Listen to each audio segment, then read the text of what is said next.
We've talked about this many times throughout the years on the channel. Submachine guns are probably the second most popular weapon class in COD. I would say right behind assault rifles. With how fast-paced most COD games are, the SMG class allows you to take full advantage of your movement options, so you can really get up in people's faces and spray them down. Or perhaps you like a slower firing SMG that's not as melty up close, but it's a beast from mid-range. Everybody has their own favorite SMG profile. That doesn't mean every SMG has to be good, right? In fact, there have been some really terrible ones. What is up, everybody? Chaos here. Today we're going to be looking at the 10 absolute worst updated, most useless SMGs in COD history. These are the marshmallow shooters of all marshmallow shooters. Let me know which of these you hated the most. Drop a like, and we'll start off at number 10 with the Scorpion in COD 4.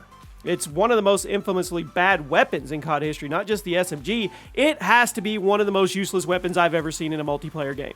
The fire rate was moderate for an SMG, and the magazine, well, it held 20 rounds, but you still needed 3 to 5 shots to connect in order to drop somebody. Plus, the handling on the Scorpion was really weird, and the aiming felt strange. Then on top of all that, it had an abysmally long reload animation that could not be canceled early. Now, because stopping power and sleight of hand were in the same perk category in COD 4, you couldn't kit the weapon properly, so you were either stuck with terrible damage or terrible reload speeds. No matter which one you picked, the Scorpion was absolutely awful. Before we move on, guys, if you haven't checked out the new Chaos comic store, go check it out. Link is at the top of the description. If you're into raw comics, graded comics, action figures, there will probably be some Call of Duty action figures up there in the foreseeable future. Funko Pops, anything like that. Check out the link at the top of the description. We just launched the store. At number 9, the Sten in Vanguard. Now, this is an entry that I wasn't expecting when I played Vanguard around launch. I think it was an okay weapon, but after a few patches and a number of new weapons being added to the game, the Sten's reputation has taken a nosedive. Looking through Twitter and Reddit, there's a lot of people who despise the gun. I even saw somebody say you could probably do more damage with the Sten by throwing it at somebody instead of shooting them.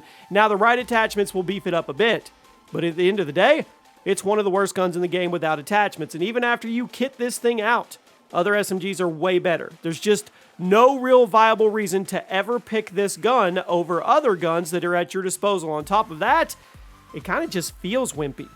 The K7 in COD Ghost. Who remembers this gun?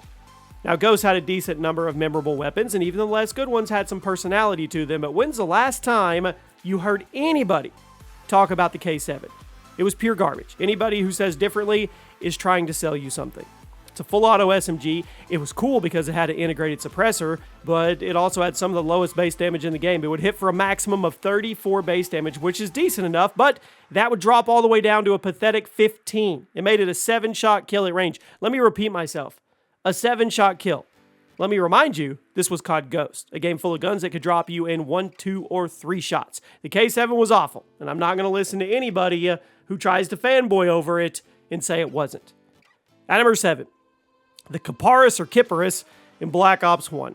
A lot of people forget about most of the Black Ops 1 SMGs, and that's not a bad thing because it was terrible as a list. Yes, the AK-74U was a god gun, and the MP5K was kind of cool, but more than half of the BO1 SMGs were bottom tier, and the Caparis, it was one of them. This was actually the classified SMG, meaning you had to buy every other weapon in the category to unlock this special thing. Must have been some kind of joke over at Treyarch during development to do it because it's honestly a pretty big grind, and then you reward them with something like this. It's like a kick in the nuts. It really is. The Caparis fired quickly, didn't kick much, only had a 20-round mag, and it didn't do any damage. For something firing this quickly, you were going to be constantly reloading, and yes, if you hit your shots, you hit them, but your shots weren't going to be killing very quickly, so what's the point? For a final unlock, it was a huge letdown. It was a troll. At number 6 today, the Striker 45 in Warzone. It's basically the rebooted universe version of the classic UMP 45, but there's some few changes, and the biggest one is, it sucks. It was an SMG with an extremely slow fire rate and a 25-round default mag. On top of that, the recoil was bouncy, the movement was slow, the damage isn't even that high to make up for all those setbacks. Standard multiplayer, it was usable. Warzone, terrible. Fire rate was way too slow for the damage to be competitive, and since the magazine was 25 rounds, you were forced to use one of your attachment slots on extended mags. It wasn't very good, and I hope the Modern Warfare 2 UMP is better than this. I love seeing the UMP get love, but this version, it was heartbreaking for an old school COD fan like me. At number 5, The WAF 28 in COD World War II. It was actually a really popular gun in World War II in the beta, but when the full release rolled around, they nerfed it straight into the dirt. Standard super fast firing but super bouncy submachine gun that every Call of Duty game has, but for whatever reason, this one was weak. It kicked like a mule in pretty unpredictable ways, and the damage per shot was low, so even at point-blank range, you were barely dealing any damage. Almost every gun in COD World War II killed faster up close than the WAF, despite it being a super fast-firing SMG. That doesn't make sense.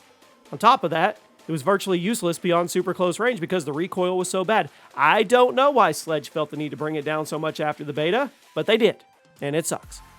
At number 4, the Milano 821 in Warzone. Who remembers when the Milano was at the top of the tier? What happened? It was a slow-firing SMG that was introduced in Black Ops Cold War, had an incredibly up-and-down Warzone career. Originally, it was pointless because of the pitiful damage and the low rate of fire, but after a round of buffs, it suddenly shot up to the top of the tier list with many people actually using it as a range primary weapon instead of close range. However, Raven eventually caught on, and after a number of nerfs and a whole bunch of new weapons being added to the mix, now the Milano is one of the worst guns in the game. Now, it's not that it's particularly bad. I mean, it's not good, but it's not complete garbage. It's just that pretty much everything else on the list can do better. The Milano's slow rate of fire makes it tough to compete with faster weapons, and the damage per shot is just not that high. And the problem's only made worse when Warzone health was increased across the board, meaning a slow-firing weapon like this was indirectly nerfed once again. Now, it's pretty funny to think about how it started at the bottom, shot up to the very top, and it's now hovering around the bottom again. At number 3, the MP5 in Modern Warfare 3. It's been a beast in so many Call of Duty games. COD 4, Modern Warfare 2019, Black Ops Cold War, multiple Warzone versions. They have all been awesome, but the Modern Warfare 3 version? It's never in the conversation, and I get it. It was bad. I really don't understand why they made it that bad, but they did. It had the smallest magazine of any Modern Warfare SMG. It was horrible with damage. The range drop-off was terrible. Had a really long reload animation, and yes, the recoil was bouncy. There was no good way to use the gun. There just wasn't. Maybe if it did a little more damage, it would be worth taking, or maybe if it was a little more accurate, but the Modern Warfare 3 MP5 is 100% drawbacks and 0% positives, and everybody avoided it. At number 2, this one makes me mad because I was excited about this gun. The AMR9 in Advanced Warfare. It was memorable, I'll give it that much. It was an SMG from AW, sounded really cool on paper, but it quickly turned into a joke. It was a 5-round burst with a 35-round magazine SMG, meaning you got 7 trigger pulls before you had to reload. That's awesome. But if you were lucky, you got more than 2 kills out of all that ammo. The damage was low, and while it could technically one-burst people from pretty far away, you have to remember there were 5 bullets that needed to connect, and with the inherently slower fire rate of burst weapons, that's where the issues lied. Then on top of that, the other problem was burst weapons weren't very good in Advanced Warfare because everybody was bunny hopping around. Come on, the AMR9 was booty cheeks. It was a much better idea on paper than it was in practice. And at number 1 today, the worst SMG in Call of Duty history has to be the PM63 in Black Ops 1. Absolute bottom of the barrel. Has to be one of the most pointless guns ever put in a COD game. Not only was it terrible from a statistical standpoint, it was also hilariously outperformed by every other gun in the game. I mean, it made its inclusion in the original Black Ops pointless. It was unlocked at level 29. Immediately skipped over by absolutely everybody. I mean, it held 20 rounds. It did, by default. Kicked quite a bit. Would take up to 5 shots to kill. You were constantly going to be reloading. You were frequently going to lose your gunfights because of the damage. And it didn't even have the decency to give you good accuracy in return for all the drawbacks. It was rock bottom in Black Ops 1. And Treyarch seems to have overcorrected with the Black Ops Cold War version, which is actually pretty powerful. So in my opinion, my professional opinion, the Black Ops 1 PM63 is the worst SMG in COD history. I'm sure I'm going to get plenty of comments telling me something else was worse, and there's a lot of guns that didn't make the list. We only had room for 10, so you let me know. I hope you guys have a great day, and I'll see you soon.